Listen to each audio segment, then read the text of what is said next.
तो कोरोना पर उत्तर प्रदेश सरकार की प्रेस कॉन्फ्रेंस शुरू हो गई है, सीधे रुख करते हैं। आज जब निरीक्षण किया तो वहां पर जो व्यवस्था थी उसकी तारीफ की। सिविल अस्पताल में सभी लोग जो उपचार के लिए आए थे, ओपीडी के लिए आए थे, इमरजेंसी सेवाओं के लिए आए थे, अलग अलग वार्ड्स में जाकर मुख्यमंत्री जी ने संतोष जाहिर किया और इस बात के लिए आगे ये इंश्योर किया कि आज जब वो खुद निरीक्षण कर रहे थे तब उन्होंने चिकित्सा मंत्री जी को, चिकित्सा शिक्षा मंत्री जी को स्वयं ही कहा था कि वो भी अलग अलग अस्पतालों में जाकर निरीक्षण करें। दोनों प्रमुख सचिवों को कहा था अलग अलग निरीक्षण करें और इसका प्रभाव लखनऊ में देखने को मिला। सिविल अस्पताल में कल 720 ओपीडी हुई हैं।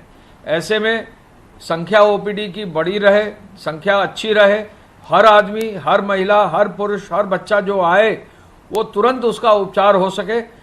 जो कोविड केयर के अंतर्गत कहीं भी अगर नॉर्म या एसओपी फॉलो करना है, उस नॉर्म के आधार पर सुरक्षात्मक जो है रवैया अपनाते हुए व्यवस्था भी इमरजेंसी की प्रॉपर हो, ओपीडी की प्रॉपर हो, ये निर्देश उन्होंने दिया है। आज माननीय मुख्यमंत्री जी ने ये आदेश फिर दिया है कि दोनों माननीय मंत्रीगण यानी स्वास्थ्य मंत्री जी, चिकित्सा शिक्षा मंत्री जी प्रदेश के दो हिस्से में, पश्चिम और पूरब में जाएंगे। अलग अलग जनपदों में वो हेलीकॉप्टर के माध्यम से जाएंगे और खुद अपनी आंखों से अलग अलग क्षेत्रों में देखेंगे।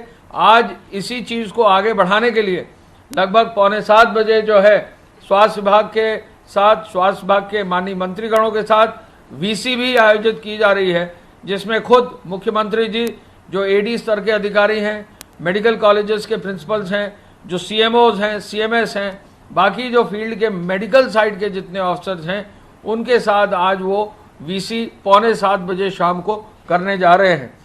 मुख्यमंत्री जी ने पल्स ऑक्सीमीटर के लिए जो है निर्देशित किया था। मैंने भी अपना जो है पल्स ऑक्सीमीटर खरीदा है और ये आप देखें कि पल्स ऑक्सीमीटर बहुत ही एक जो है अच्छा और बड़ा यूज़फुल टूल है, जिसमें अगर आप पल्स ऑक्सीमीटर को ऑन करें, अपनी उंगली अंदर डालें तो हर हालत में इसमें जो है आप अपना ऑक्सीजन लेवल और पल्स लेवल को मेजर कर सकते हैं। मैं अगर आप देखूं तो मैंने अपनी उंगली अंदर डाली है, मेरा ऑक्सीजन लेवल 98% आया है और मेरी जो है अभी पल्स रेट लगभग 78 to 80 आया है। तो ये जो चीज़, ये जो इंस्ट्रूमेंट है, इस इंस्ट्रूमेंट को मुख्यमंत्री जी ने आदेशित किया है कि स्वास्थ्य विभाग सभी क्वारंटाइन सेंटर्स पर, ग्रामीण क्षेत्र में जहां पर एएनएम्स और आशा वर्कर्स हैं, उन पर भी इसका व्यापक प्रचार प्रसार करें।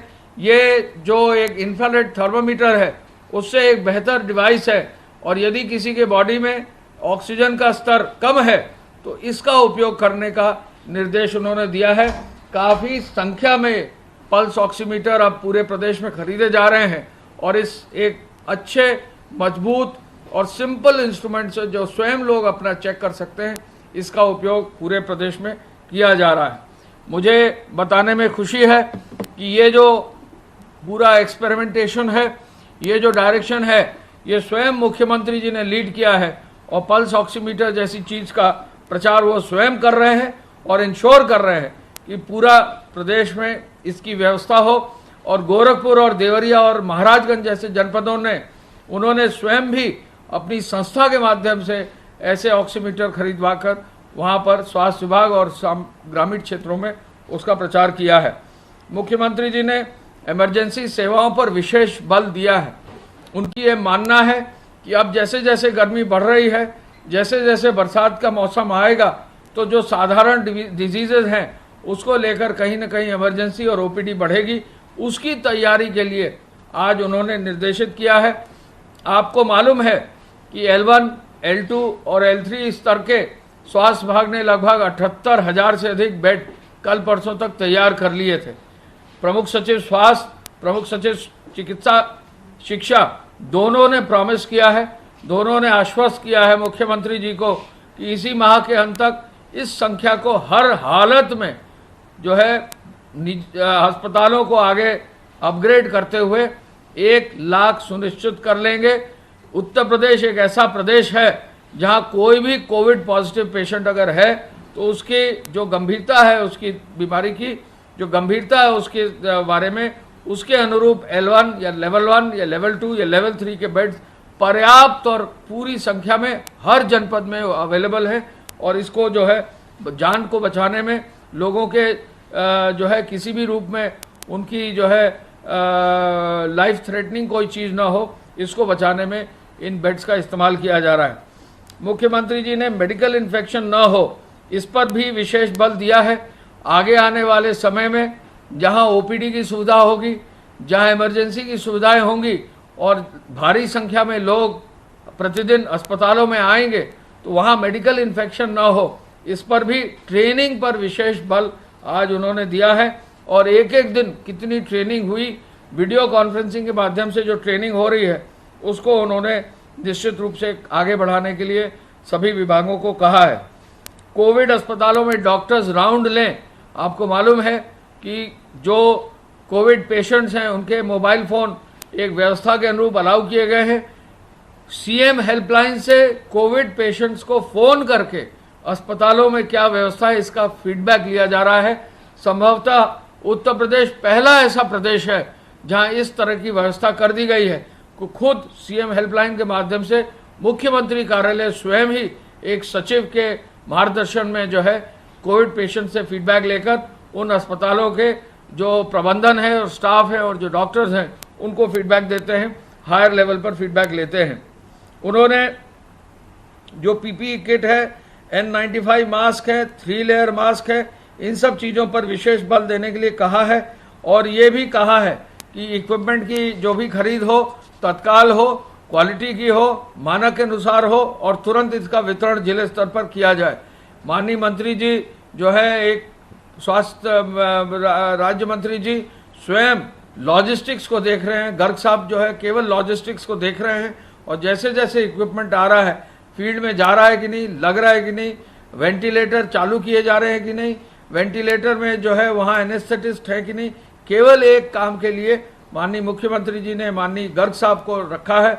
और गर्ग साहब बहुत ही भली भांति इस कार्य को कर रहे हैं। एक एक दिन सीएमओ और सीएमएस को फ़ोन करके सर स्वयं मिनिस्टर के रूप में एक एक जनपद का जो है फॉलोअप करा रहे हैं। 1000 रुपये के भरण पोषण के बारे में 34 लाख से अधिक लोगों को ये भरण पोषण भत्ता दिया जा चुका है। सोशल डिस्टेंसिंग का पालन करने, पेट्रोलिंग सुनिश्चित करने और 1 जून से नए सिरे से हर कार्ड, राशन कार्ड पर खाद्यान्न देने के लिए माननीय मुख्यमंत्री जी ने निर्देशित किया है। सैनिटाइजेशन के कार्य को और आगे ले जाने, मास्क का इस्तेमाल न करने पर लोगों को जो है 100 रुपये का चालान तो कर ही रहे हैं, अब ये व्यवस्था होगी कि 2 मास्क 5-5 रुपये में भी उनको बांटे जाएंगे। इसके आदेश जो है दे दिए हैं मुख्यमंत्री जी ने और डीजीपी साहब और गृह विभाग की ओर से भी ये आदेश आज जल्दी ही चला जाएगा, जिससे जो लोगों मास्क के बिना पहने पाए जाते हैं उनको मास्क भी दिया जा सकेगा। मुख्यमंत्री जी ने जनहित में ये आदेश दिया है कि लोगों को जो भी निवेशक हैं वो भागीदारी निभाएं, वो प्रदेश में स्वदेशी वस्तुओं को आगे बढ़ाने के लिए अपना योगदान दें। और इसी आधार पर कल एक बहुत बड़ा कार्यक्रम सुबह होगा जिसमें MOU साइन किए जाएंगे इंडियन इंडस्ट्रीज एसोसिएशन से और भी अन्य औद्योगिक संगठनों के साथ लगभग 9-9.5 लाख रोजगार देने के लिए MOU साइन किए जाएंगे, जिससे उद्योग जगत में जहां भी लेबर की आवश्यकता होगी, जो स्किलिंग करके जो डेटा कैप्चर किया है हमारे जो श्रमिक और कामगारों का, उस डेटा से, जनपद वाइज डेटा से, जो कारपेंटर्स हैं, जो पेंटर्स हैं, जो सिविल कंस्ट्रक्शन कार्य करने वाले हैं, डेटा एंट्री ऑपरेटर्स हैं, जो अन्य किसी भी रूप में कहीं भी स्टील वर्कर्स हैं, उनको जो है लोगों को जोड़ा जा सके। हम ये आपको आज बताना चाहेंगे कि आज तक ट्रेन्स के आने की व्यवस्था में काफ़ी सुधार हुआ है और अब ट्रेनें काफ़ी संख्या में आ रही हैं और 1411 ट्रेनें अब तक आ चुकी हैं। 19,15,000 लोग आ चुके हैं। आज भी 63 ट्रेनें आ रही हैं। 140 ट्रेनों की अनुमति दे रखी है। 1551 ट्रेन जो है अब जो है जल्दी आएंगी। हमको आपको बताने में खुशी है कि गुजरात राज्य ने, दिल्ली राज्य ने, पंजाब राज्य ने, तेलंगाना राज्य ने, कर्नाटक के राज्य ने, और भी अन्य राज्यों ने, राजस्थान ने, हरियाणा ने, सबने हमें बताया है कि अब उनके प्रदेश में उत्तर प्रदेश आने वाले लोग अब बहुत ही कम है या नहीं रह गए हैं। इन राज्यों से अब आगे ट्रेन या बस चलाने की आवश्यकता नहीं है। केवल जो सामान्य रूप से ट्रेन और बस चलती हैं, जो अब 1 तारीख से लागू होंगी, उस शेड्यूल के अनुसार लोग चलेंगे, लोगों का आवागमन होगा। अब केवल महाराष्ट्र राज्य से हमारी ट्रेनें चल रही हैं और इसके अलावा केरल से और 1 या 2 अन्य सदर्न स्टेट से ट्रेनें चल रही हैं। तो जो एक पूरा अभियान था, जो 26-27 लाख लोग आ चुके हैं, इस अभियान को अब बहुत ही जल्दी अगले 2 दिन में, 1 दिन में पूरा कर दिया जाएगा। तो रेलवे से जो लाने का सिलसिला है वो संभवतः इस माह के अंत तक उसको क्लोज कर दिया जाएगा। मुख्यमंत्री जी के मार्गदर्शन में जो पूरा ये रेलवे का अभियान चला है, इसके तहत गुजरात से अब तक 490 ट्रेनें आ चुकी हैं, महाराष्ट्र से 327 ट्रेनें आ चुकी हैं, पंजाब से 228 ट्रेनें आ चुकी हैं, दिल्ली से 94 ट्रेनें आ चुकी हैं, कर्नाटक से 53, राजस्थान से 35, तेलंगाना से 23, तमिलनाडु से 30, केरल से 11, गोवा से 18, आंध्र से 10, मध्य प्रदेश से 2, छत्तीसगढ़, उड़ीसा, पश्चिम बंगाल, त्रिपुरा से 1-1, हिमाचल से 3, असम और उत्तराखंड से 1-1 ट्रेन, कुल मिला के 411 ट्रेन आई हैं। और साथ ही साथ प्रदेश के अंदर भी, उत्तर प्रदेश के अंदर भी ट्रेन चलाए हैं। ये उत्तर प्रदेश पहला और मेरे ख्याल से ओनली ऐसा प्रदेश है, ओनली ऐसा स्टेट है जहां स्टेट के अंदर एक कोने से दूसरे कोने तक ले जाने के लिए रेलवे का सहयोग लेकर लगभग 81 ट्रेनें चलाई गई। सहारनपुर से चलाई गई, मथुरा से चलाई गई, झांसी से चलाई गई, आगरा से चलाई गई, अलीगढ़ से चलाई गई, मुरादाबाद से चलाई गई और प्रयागराज से भी कुछ ट्रेन चलाई गई, वाराणसी से ट्रेन चलाई गई। तो ये पहला प्रदेश है जिसने रेलवे के सहयोग से 93 ट्रेनें अपने प्रदेश के अंदर चलाई हैं। और ये बहुत अच्छा और नायाब काम जो है रेलवे के साथ उत्तर प्रदेश सरकार ने किया है। कोई भी व्यक्ति कहीं से भी अगर आना चाहेगा, अब आगे चलने वाली जो ट्रेन है उसका सहायता ले सकता है। कल माननीय मुख्यमंत्री जी ने 25 करोड़ या उससे अधिक की योजनाओं की भी समीक्षा की है। सभी विभागों में तेजी से कार्य करने का निर्देश दिया है। उन्होंने कहा है कि जिन विभागों पास धनराशि उपलब्ध है उसको तत्काल उपयोग किया जाए, जिससे उन विभागों के कार्य भी पूरे हों और जो क्षेत्र में लेबर है, जो क्षेत्र में कामगार हैं, उनको भी और अधिक इस्तेमाल करके उनका भी जो है उपयोग किया जा सके। गुणवत्ता से कार्य हो। प्रत्येक दशा में बाढ़ नियंत्रण सिंचाई विभाग के कार्यों को 15 तारीख तक पूर्ण करने का लिए निर्देश दिया है। जो मेडिकल कॉलेज हैं जिनका निर्माण हो रहा है उसकी भी उन्होंने कल समीक्षा की। पूर्वांचल एक्सप्रेसवे का 45% से अधिक कार्य हुआ है, उसको भी तेजी से पूर्ण करने और बुंदेलखंड एक्सप्रेसवे में जिसमें मिट्टी के कार्य में जो टारगेट है उससे दुगनी गति से, यानी एक दिन में 1.5 लाख क्यूबिक मीटर मिट्टी पड़नी है, तो बुंदेलखंड एक्सप्रेसवे में इस समय 3 लाख क्यूबिक मीटर यानी दुगनी गति से मिट्टी पड़ रही है। तो बुंदेलखंड एक्सप्रेसवे को भी जनवरी 2021-2022 तक पूरा करने का उन्होंने निर्देशित किया है। मैं ये आपको बता दूं कि जो प्रदेश की चीनी मिलें हैं 119, उसमें से 92 चीनी मिलों ने अपना चीनी का मिल का पेरने का कार्य पूरा कर लिया है। केवल अब मात्र 27 चीनी मिलें काम कर रही हैं। रिकॉर्ड 1098 लाख टन गेहूं की